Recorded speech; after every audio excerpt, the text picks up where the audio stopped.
Hi everyone, welcome to Book Summary Station, where I provide book summaries of interesting books that I come across. Today, we are going to delve into one of the greatest American novels of all time, Moby Dick, written by Herman Melville. Join me as we embark on a journey through this epic tale, exploring the major themes, characters, and plot points that make Moby Dick a timeless classic. So, grab your coffee or tea, sit back, and let's begin our adventure on the high seas with Moby Dick. Let's briefly look at the author. Herman Melville, the author of Moby Dick, was an American novelist and poet born in New York in 1819. Melville worked as a sailor and traveled widely before turning to writing. He is best known for his novels, particularly Moby Dick, which is considered one of the greatest works of American literature. Melville's experience as a sailor and his fascination with the sea and whaling are evident in Moby Dick, which is a detailed and sometimes poetic exploration of life on a whaling ship and the pursuit of the great white whale, Moby Dick. Melville's writing style is unique, blending adventure, philosophy, and literary allusions to create a complex and thought-provoking work that continues to captivate readers today. Since this novel happens in a period that we are unfamiliar with, it would be better if I introduce the period setting of this classic. The novel Moby Dick by Herman Melville was set in the 19th century, primarily in the United States of America, specifically in the whaling port of New Bedford, Massachusetts. The story takes place during the height of the American whaling industry, which lasted from the late 18th century to the mid-19th century. Whaling was a crucial aspect of the American economy at the time, providing oil for lamps and other industrial purposes, as well as baleen, which was used in corsets, umbrella ribs, and other items. The whaling industry was a dangerous and difficult profession, requiring physical strength, bravery, and endurance. The culture of the whaling industry was unique, with its own language, customs, and superstitions. The novel portrays the relationships and tensions between the diverse crew members of the whaling ship Pequod, including men from various ethnic backgrounds such as American, African, and Polynesian. In addition, the novel reflects the era's fascination with science, particularly the classification and study of natural phenomena. Some of the key characters in the book are: Ishmael is the narrator and protagonist of the story. He is a sailor who decides to go whaling for the first time and becomes embroiled in the obsessive hunt for the great white whale, Moby Dick. Captain Ahab is the captain of the Pequod, the whaling ship on which Ishmael serves. Ahab is obsessed with killing Moby Dick, the whale that took his leg on a previous voyage. He is a complex character, part tragic hero and part madman. Queequeg is a harpooner from a Pacific island who becomes Ishmael's friend and shipmate. Queequeg is an important character because he represents a different culture and worldview from the other characters, and his relationship with Ishmael is a key aspect of the book's exploration of race and identity. Starbuck is the first mate of the Pequod, and the voice of reason and caution among the crew. Starbuck is a foil to Ahab's madness, and the tension between the two men drives much of the plot. Stubb and Flask are two other harpooners on the Pequod who serve as foils to each other. Stubb is more laid-back and humorous, while Flask is more aggressive and prone to violence. And finally, Moby Dick, the great white whale that Ahab is obsessed with hunting. The novel is divided into 3 parts. The first part of Moby Dick begins with a description of the narrator, Ishmael, who is a sailor and has a deep desire to go to sea. He decides to go on a whaling voyage on the Pequod, a whaling ship owned by a Quaker named Beeldod and his partner, Peleg. Ishmael arrives in New Bedford, Massachusetts and goes to the Spouter Inn, where he meets Queequeg, a harpooner from the South Pacific who becomes his friend and bunkmate. The two men initially have a difficult time communicating due to their different cultures and languages, but eventually they bond over their shared love of whaling. Ishmael notes that Queequeg is covered in tattoos and has a shrunken head, but he is also impressed by his strength and courage. The two men sign up to work on the Pequod, and set sail on Christmas Day. The captain of the Pequod is named Ahab, and he is a mysterious and imposing figure. He is missing one leg, which has been replaced by a prosthetic made of whalebone.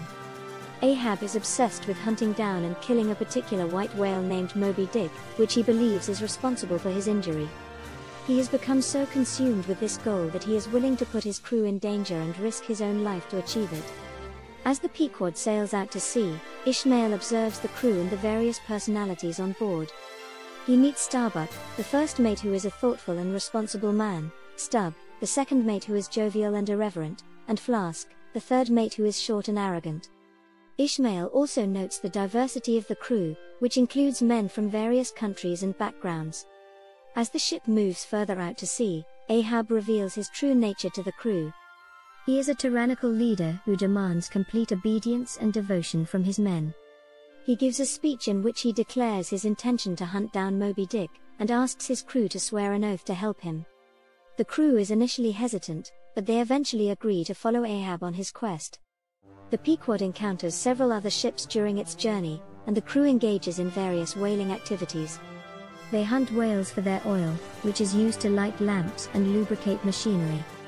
Ishmael provides detailed descriptions of the whaling process, which involves using harpoons to kill the whales and then cutting them up for their oil and meat. Despite the success of their whaling endeavors, tension begins to build on the ship as Ahab's obsession with Moby Dick intensifies. The first part of Moby Dick sets the stage for the epic conflict between Ahab and Moby Dick that will drive the rest of the novel. It also introduces the reader to the world of whaling and the diverse group of characters on board the Pequod.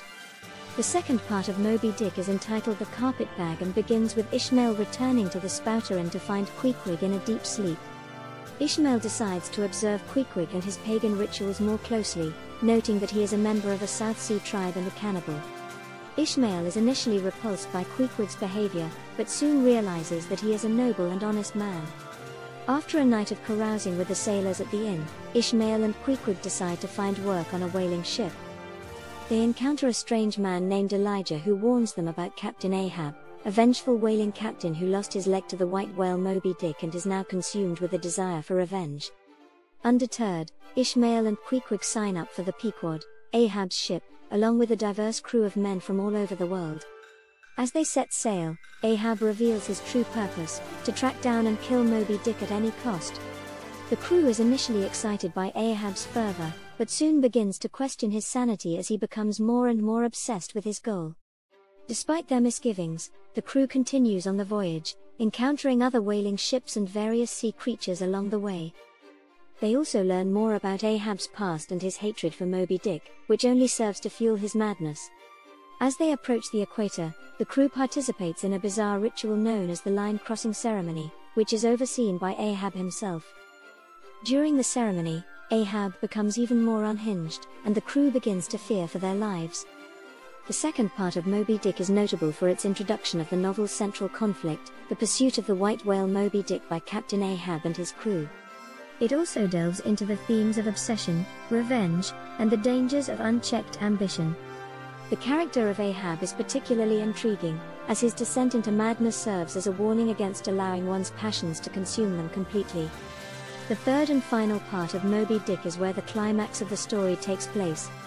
In this section, Ahab becomes increasingly obsessed with his pursuit of the whale, and the tension on the ship continues to build.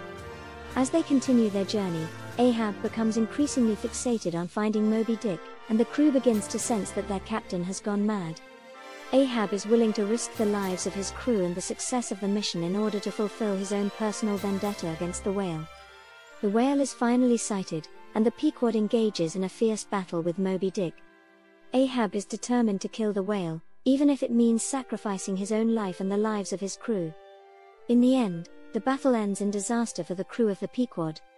Moby Dick rams the ship and sinks it, and all but one of the crew members is killed. Ahab is dragged down to the depths of the ocean, still clutching his harpoon. The surviving crew member, Ishmael, is able to stay afloat on a coffin until he is rescued by another ship. He is the only survivor of the tragic voyage, and the novel ends with Ishmael reflecting on the lessons he has learned from his experiences at sea. Overall, the third part of Moby Dick is a powerful and dramatic conclusion to the novel.